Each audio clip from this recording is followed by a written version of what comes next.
Chapter 10. Everyone is Going Solo. It was 1970, and they were no longer a band.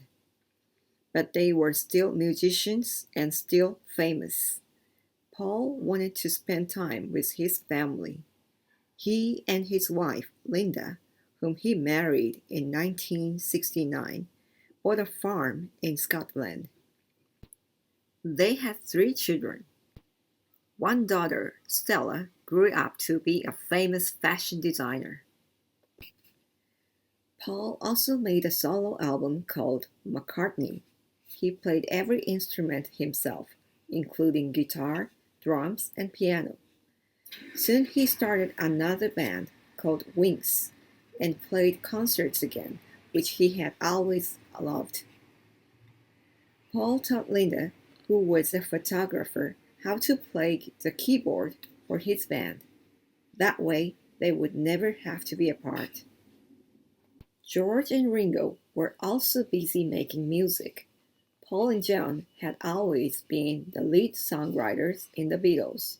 George and Ringo weren't allowed to sing much. Now, they could make their own albums. George had so many songs saved up that when he recorded his album, it was longer than any of the ones released by Beatles. In 1971, with his song My Sweet Lord, he became the first Beatle to have a #1 hit as a solo artist. George also cared a lot about helping people in need. Once, he organized a giant concert to raise money for starving children in Bangladesh. He also produced movies including Monty Python's Life of Brian. One thing about George never changed, no matter how famous he was. He was still shy. Even after all the tours, he was afraid to go on stage. He always had to be coaxed into playing publicly. He eventually bought a 100-room mansion in England with his second wife, Olivia, and their son, Danny. A tall fence around it gave the family some privacy. It didn't always keep out strangers, though. In 1999, a man broke into their mansion. George was stabbed, but he recovered, and the man was arrested. Ringo wasn't as successful a musician as George. Still, he loved being famous because it meant people would always laugh at his jokes, invite him to parties, and ask him to play concerts. He never liked arguing with his bandmates. Now, he was happy to be at peace again. Ringo didn't have a good singing voice. His speaking voice, though, was very entertaining, particularly for younger fans.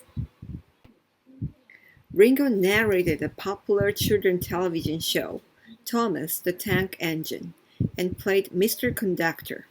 Ringo also had #1 hits with Photograph and You're 16 in 1973 and 1974. He continued to tour with his all-star band and still makes new albums. John was probably the one who most glad to be free of the Beatles. His political views were important to him. Now that he wasn't Beatle, he could say what he wanted. He and Yoko visited the United States often. John spoke out against the Vietnam War, and people listened. He recorded a beautiful anti-war song called Give Peace a Chance.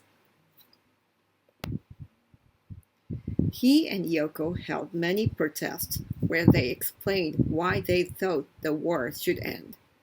Instead of being in a large gathering of people, they held a bed-in.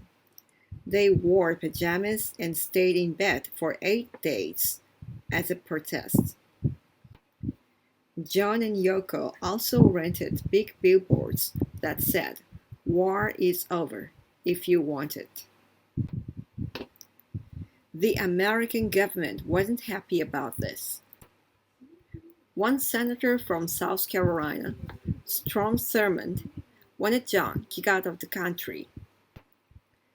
The FBI started to follow John around, watching everything he did.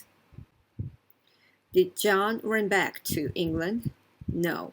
He and Yoko moved permanently to the United States in 1971. They bought an apartment in the Dakota, a famous building in New York City. They would live there the rest of John's life.